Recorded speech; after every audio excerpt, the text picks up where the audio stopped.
Hello friends, welcome to study space. आपको पता है इस चैनल पे हम बात करते हैं होम साइंस विषय के बारे में।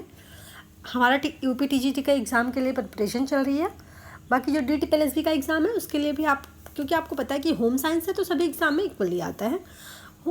किसी में थोड़ा सा सिलेबस अलग होगा और किसी का थोड़ा सा सिलेबस सेम होगा, बट पढ़ना सेम सिलेबस है, पढ़नी सेम चीज़ें हैं होम साइंस में। तो हम होम साइंस में फूड एंड न्यूट्रिशन पढ़ रहे थे। उसमें हम पहले थ्योरी करते हैं, फिर उसके बाद क्वेश्चन करते हैं। तो हमने प्रोटीन पढ़ लिया है, कार्बोहाइड्रेट पढ़ लिया है। हम जो पढ़ रहे थे वो फैट पढ़ रहे थे, वसा। तो वसा में आपको एक वीडियो, वसा में हमने वसा स्टार्ट करी थी हमने। वसा में हमने बहुत सारी चीज़ें पढ़ ली हैं। ये हमने जान लिया कि वसा क्या है, वसा कितने प्रकार की होती है, वसा क्या और क्या नाम है, वसा को क्या कहते हैं। वसा एक कार्बनिक यौगिक है, हमने बात की थी कि वसा एक कार्बनिक यौगिक है। इसका जो रासायनिक संगठन होते हैं, इसको हमने प्राप्ति के आधार पे देखा था, संरचना के आधार पे देखा था, प्राणिज वसा देखा था, सरल, संयुक्त और व्युत्पन्न, इनके बारे में बात की थी। स्टोरल क्या है, इनके बारे में बात किया था हमने। सैचुरेटेड, अनसैचुरेटेड के बारे में आपसे बात की है। उसके बाद हमने आपको बताया था वशीय अम्ल, संतृप्त वशीय अम्ल, असंतृप्त यानी सैचुरेटेड और असैचुरेटेड, अनसैचुरेटेड। उसके बाद हमने आपसे बात किया था मूफा और पूफा के बारे में, ओमेगा 6 ओमेगा 3 के बारे में बात की है हमने आपसे। लिनोलिक के बारे में, मोनो संतृप्त वशीय अम्ल के बारे में बात की हमने। पॉली असंतृप्त वशीय अम्ल के बारे में हमने आपसे बात किया है। आवश्यक वशीय अम्ल के बारे में बताया है कि लिनोलिक और लिनोलेक क्या है। संयुक्त लिपिड के बारे में बात की है हमने। लाइपोप्रोटीन, व्युत्पन्न वसा, इन सारी चीज़ों के बारे में हमने आपसे स्टेरॉल क्या है, ऑर्गेस्टेरॉल क्या है, कोलेस्ट्रॉल क्या है। ऑर्गेस्टेरॉल हमने बताया था आपको कि जो कोलेस्ट्रॉल होता है प्राणिज जगत से प्राप्त होता है, जैसे मांस, मछली, अंडे से। सूर्य की जो पराबैंगनी किरणें होती हैं उनके संपर्क में आकर विटामिन डी का निर्माण होता है। हमने आज जो पढ़ना था वो पढ़ना था वसा का कार्य। ठीक, हमारे शरीर में वसा क्या कार्य करता है, वसा का कार्य पढ़ना है हमें, और वसा की अधिकता, कमी, इन सब के बारे में जानना है। ठीक है, तो हम देख लेते हैं कि वसा हमारे शरीर में क्या कार्य करता है, वसा का क्या कार्य है। वसा जो है शरीर को ऊर्जा प्रदान करने का कार्य करता है। हम कार्बोहाइड्रेट खाते हैं, वो भी शरीर को ऊर्जा प्रदान करता है। प्रोटीन हमारी बॉडी बिल्डिंग के लिए काम करता है। फैट हमें ऊर्जा ही प्रदान करता है। कार्बोहाइड्रेट से ज़्यादा जो फैट है, आपको पता है कि प्रोटीन से हमें 4 किलो कैलोरी ऊर्जा मिलती है। प्रोटीन से 4 किलो कैलोरी ऊर्जा मिलती है ना, 4.2 किलो कैलोरी। और कार्बोहाइड्रेट से भी 4.2 किलो कैलोरी। बट वसा से, जो हम फैट की बात करें तो फैट से हमें 9 किलो कैलोरी ऊर्जा प्राप्त होती है। बट जो हमारे शरीर को ऊर्जा जो प्रदान करता है वसा, वो 20 से 25% तक करता है, क्योंकि हम फैट को अधिक मात्रा में नहीं ले सकते। बहुत ज़्यादा मात्रा में हम फैट को नहीं ले सकते हैं, क्योंकि उससे हमें बहुत सारे डिजीज़ हो सकते हैं। ठीक है, शरीर में ऊर्जा संग्रह करना, जो ये हमारा फैट है, ये हमारे शरीर में ऊर्जा का संग्रह करता है, ऊर्जा एकत्रित करता है। जब भी हमें इसकी आवश्यकता पड़ती है, जब भी हम कभी भूखे रहते हैं, फिर हमें कभी इसकी कार्बोहाइड्रेट नहीं हमारे भोजन से प्राप्त हो पाया, तुरंत हमें ऊर्जा नहीं मिली है, तो यही फैट टूटकर हमें वसा ऊर्जा प्रदान करने का कार्य करता है, तो हमारे शरीर में संग्रहित होता है। ठीक है, शरीर की जो कोमल अंग होते हैं उनकी सुरक्षा करता है। जो ये वसा होता है वो शरीर में कोमल अंगों की सुरक्षा करता है। आपको पता है, हमने बताया कि हमारे मस्तिष्क की जो मेम्ब्रेन, जो झिल्ली होती है, उसकी सुरक्षा उसमें वसा ही होता है। वो हमारे शरीर में जितने भी कोमल पार्ट है हमारी बॉडी के, उनकी सुरक्षा के लिए फैट आवश्यक होता है। ठीक है, शरीर से तापक्रम को नियमित करता है। शरीर का जो हमारा तापक्रम होता है, शरीर के अंदर ही रहे, उसको नियमित और नियंत्रित करने का कार्य करता है हमारा जो फैट होता है। प्रोटीन की बचत करता है।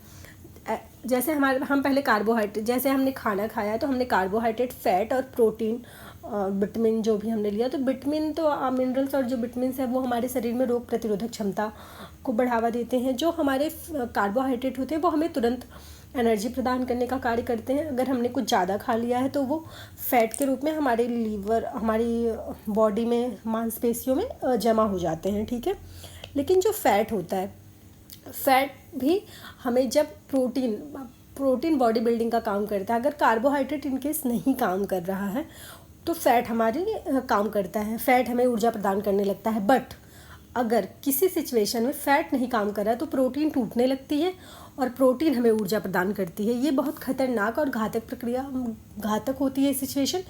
इसलिए कहा जाता है कि जो वसा है वो प्रोटीन की बचत करता है। वसा में घुलनशील विटामिन के स्रोत होते हैं। जो वसा है उसमें बहुत सारी विटामिन घुलती हैं। आपको पता है, हमने 2 विटामिन आगे हम पढ़ेंगे, अभी भी आपको बता दे रहे हैं 2 प्रकार के विटामिन हैं, एक फैट सोलेबल, एक वाटर सोलेबल। तो जो फैट सोलेबल विटामिन होते हैं वो फैट में ही तो सोलवेंट होंगे। तो वसा जो है हमारे विटामिन को सोलवेट करने के लिए, विटामिन घुलने के लिए, जो फैट सोलेबल विटामिन होते हैं उनको घुलने के लिए आवश्यक होता है। ठीक है। भोजन में स्वाद तथा सुगंध में वृद्धि होती है। वसा अगर हम ठीक मात्रा में, उचित मात्रा में अगर हम अपने भोजन में वसा ले रहे हैं तो हमारे जो भोजन में स्वाद और सुगंध जो है उसकी वृद्धि हो जाती है। जैसे हम कोई चीज़ खाते हैं, हम घी डालते हैं, रोटी पे घी, या फिर सब्जी में, चावल में, दाल में जो हम घी डालते हैं उससे एक अच्छी सी सुगंध आती है भोजन से, तो वो खाने में थोड़ा सा अच्छा ईज़िली होता है। वसा आप जल्दी पचा नहीं सकते हैं, थोड़ा उसका प्रोसेस जो होता है स्लो होता है, इसलिए हम अपने भोजन में कम मात्रा में वसा लेते हैं, लेकिन फैट हमारे शरीर के लिए बहुत आवश्यक है। ठीक है। अब अगला हम देखते हैं वसा की कमी का प्रभाव। अगर हमारे शरीर में वसा की कमी हो जाए तो हमें किस तरह से पता चलेगा कि वसा की कमी हो गई। एक रोग होता है हमें फाइनोडर्मा, चर्म रोग होता है। ठीक है। ये त्वचा पे होता है। त्वचा इसमें छोटी छोटी फुंसी की तरह एकदम नुकीली लगती है। जो सतह होते हैं उस पर छोटे छोटे दाने रहते हैं और वो बहुत नुकीले होते हैं, और उस स्थान से खून भी आने लगता है। फटी फटी सी त्वचा हमें फील होती है, क्योंकि मॉइस्चर तो है नहीं हमारी बॉडी में। जो फैट होता है मॉइस्चर का काम करता है, मॉइस्चर है नहीं तो स्किन ऐसे फटी फटी सी फील होती है। त्वचा कछुए के समान हो जाती है। जो हमारी स्किन है वो एकदम मोटी और बेकार, मतलब छूने पे ऐसे लगता है कि बहुत ही बुरी सी त्वचा हो गई है। एक्जिमा नामक बीमारी होती है इससे। वो त्वचा संबंधित रोग होता है, ये भी त्वचा संबंधित रोग होता है।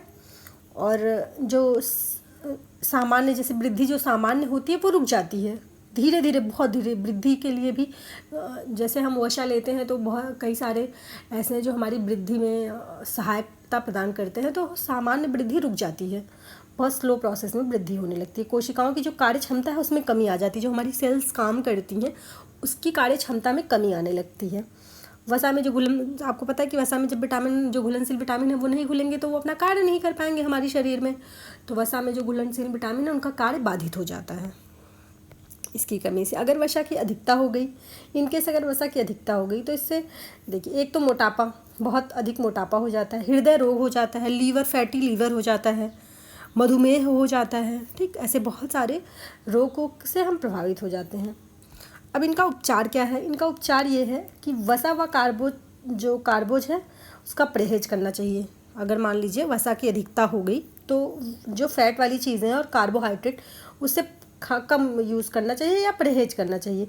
घी के स्थान पर हमें तेल का, आपको पता है सैचुरेटेड और अनसैचुरेटेड फैटी एसिड के बारे में, तो घी के स्थान पे हमें जो तेल है उसका प्रयोग करना चाहिए।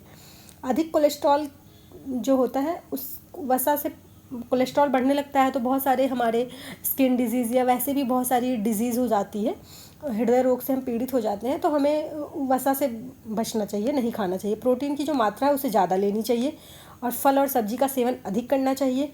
और संतृप्त व असंतृप्त वसा का जो अनुपात है वो 2.1 होना चाहिए। ठीक है, मतलब आप 1% वसा लेना है तो 2% जो असंतृप्त वसीय अम्ल हमारा तेल है वो 2% यूज़ करें और 1% वसा यूज़ करें, यानी कि घी। ठीक है, तो इससे आप इसका उपचार कर सकते हैं जो वसा की अधिकता का। अब हम कुछ टर्म देख लेते हैं फैट से रिलेटेड जो कुछ टर्मिनोलॉजी होती है उसे देख लेते हैं कि क्या क्या है फैट से जो है। एक रैंसिड वसा, रैंसिड मतलब तेल को बार बार जब हम गर्म करते हैं तो उसमें से अल्कोहल के अणु आ जाते हैं। मान लो जैसे रैंसिड क्या होता है, हमने तेल को बहुत बार गर्म किया तो ये विकृत हो जाता है इसमें। ठीक, और तेल जो है बहुत देर तक गर्म करने के बाद उसमें से एक हानिकारक तत्व होता है, इसमें जो एल्डिहाइड के कण आ जाते हैं छोटे छोटे, ये जो तत्व होता है ना एल्डिहाइड के कण में बदल जाता है, तो ये नुकसानदायक होता है। इसलिए बार बार गर्म किए तेल को नहीं यूज़ करना चाहिए हमें। एक्रोलिक क्या है? तेल को गर्म करने पर निकलने वाला धुआं। जैसे हम बहुत सारे आप देखे होंगे कि जो बहुत सारी हम जाते हैं रेस्टोरेंट या फिर तो वो देखते तेल को खूब गर्म करते हैं, ताकि उसमें क्योंकि टेस्ट आता है ना, टेस्ट लाने के लिए तेल को बहुत ज़्यादा गर्म करते हैं। अगर हैवी तेल को गर्म करके उसमें छौंक लगाया जाए और फिर उसका यूज़ किया जाए, उसमें से जो धुआं निकलता है उसे एक्रोलिक कहते हैं। वो क्या होता है, एक जहरीला मतलब जलन, जो आपके गले में जलन पैदा करेगी। जब आप ज़्यादा सेवन कर लेंगे वैसे भोजन का, तो आपके गले में जलन पैदा करने लगेगी। तो जो बहुत ज़्यादा धुआं निकलता है तेल से, गर्म तेल में जो बनाया जाता है, वो फूड इतने अच्छे नहीं होते हमारे लिए। रिफाइंड मतलब कि ऑयल, भूसी पर क्रिया करके जो रिफाइंड ऑयल होता है, ये परिष्कृत ऑयल होता है, ठीक। इसे परिष्कृत तेल कहा जाता है। रिफाइंड तेल या अपरिष्कृत तेल की तुलना में जो है बहुत अधिक, ये शुद्धता बहुत अधिक प्रसंस्करण से गुजरता है। यह क्या होता है, यह अक्सर एक लंबी सेल्फ फाइंड तेल होते हैं, वो आप यूज़ कर सकते हैं, क्योंकि इसमें बहुत सारी चीज़ों से आपको बचाया जा सकता है अगर आप रिफाइंड तेल, क्योंकि ये हल्का होता है और जो भी डीप फ्राई चीज़ें आप यूज़ कर रहे हैं वो कम नुकसानदायक होगा आपके लिए, या कह दीजिए बेअसर होगा नॉर्मल तेल की अपेक्षा। जो आप नॉर्मल तेल यूज़ करते हैं उसकी अपेक्षा अगर आप रिफाइंड ऑयल यूज़ कर रहे हैं तो ज़्यादा सेफ़ और सुरक्षित है, ठीक है। अगला क्या है, प्लास्टिसिटी, बर्तन पर तेल को फैलाना। इस प्रक्रिया के अंतर्गत फैट को फैलाया जाता है। तेल, आपको पता है हम कोई चीज़ बनाते हैं तो फैट को तेल पे किसी बर्तन पे या किसी पॉट पे फैलाते हैं, फिर उसमें चीज़ें डालते हैं ताकि ईज़िली हटाया जा सके, ईज़िली निकाला जा सके, इसलिए, है ना। कभी कभी हम तवे पे डोसा वगैरह बनाते हैं तो हम तेल लगाते हैं पहले, वो किस लिए लगाते हैं, क्योंकि ताकि ईज़िली रिमूव किया जा सके डोसे को तवे से, है ना। अगला क्या है, हाइड्रोजनीकरण, ना जमने वाले तेल को जमने वाला बनाना। हाइड्रोजनीकरण का मतलब ये होता है कि जो तेल नहीं जम रहा है, इस प्रक्रिया में क्या होता है, असंतृप्त वसा को हाइड्रोजन से अभिक्रिया कराई जाती है। जो हाइड्रोजनीकरण होता है इसमें क्या होता है, इसमें असंतृप्त जो वसा होती है उसे हाइड्रोजन से अभिक्रिया कराई जाती है। असंतृप्त वसीय अम्ल का द्विबंध हाइड्रोजन से एकल बंध में परिवर्तित हो जाता है।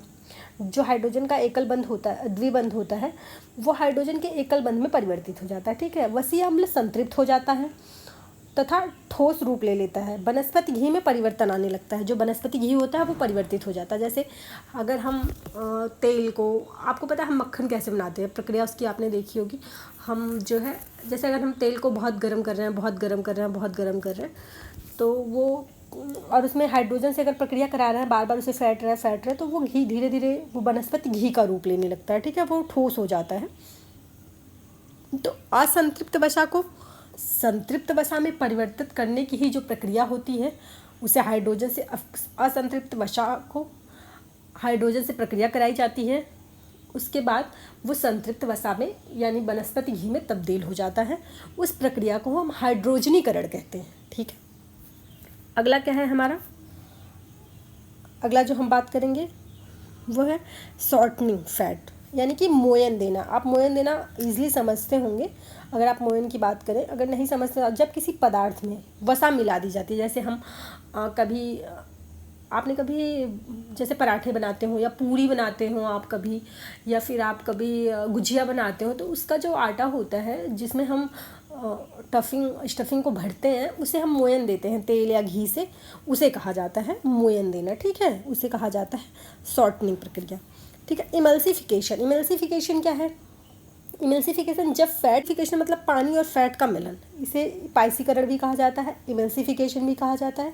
जैसे दूध, दही, अंडा फैट इमल्सिफिकेशन के फॉर्म में भी होता है, ठीक है। जब किसी फैट को पानी में मिलाया जाता है तो उसे पाइसीकरण या इमल्सिफिकेशन कह सकते हैं। आपको हिंदी में पाइसीकरण, इंग्लिश में इमल्सिफिकेशन कहते हैं, ठीक है। ट्रांसफैट, अब ट्रांसफैट क्या है, ट्रांसफैट जो होता है वो क्या होता है, रक्त में जो हार्ट यानी कि बीपी को नुकसान पहुंचाता है।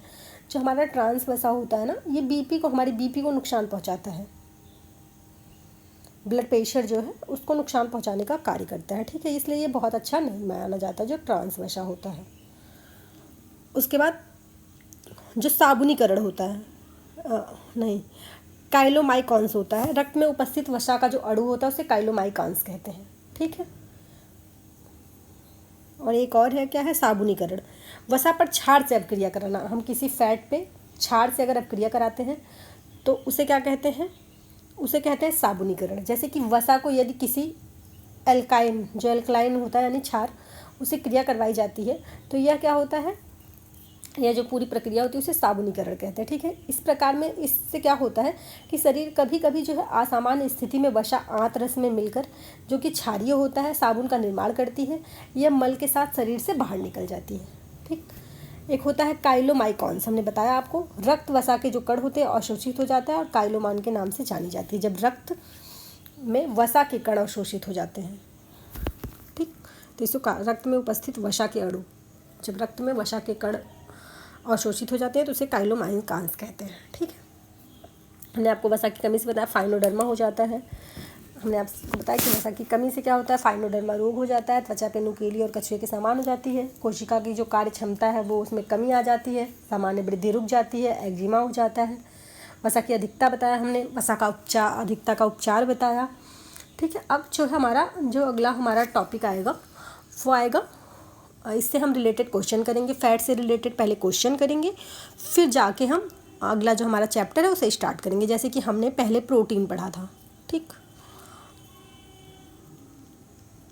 तो हमने पहले प्रोटीन पढ़ा था, फिर प्रोटीन से रिलेटेड क्वेश्चन किया था, हमने कार्बोहाइड्रेट पढ़ा था, फिर कार्बोहाइड्रेट से रिलेटेड क्वेश्चन किया था, है ना। उसके बाद आज जो हम पढ़े हैं फैट पढ़े हैं। फैट का ये दूसरा वीडियो है, हम फैट कंप्लीट हो गया है। अब जो हम अगले वीडियो में बात करेंगे आपसे, वो बात करेंगे फैट के रिलेटेड, फैट से जो रिलेटेड क्वेश्चन है उनके बारे में। ठीक है, उसके बाद हमारा विटामिन स्टार्ट होगा। ठीक, चलिए आज के लिए बस इतना ही, और संडे टू संडे हम क्वेश्चन करेंगे। आज के लिए बस इतना ही। Thank you for watching this video. आप चैनल को सब्सक्राइब करें, बेल आइकन को प्रेस करें, अपने दोस्त फ्रेंड को शेयर करें।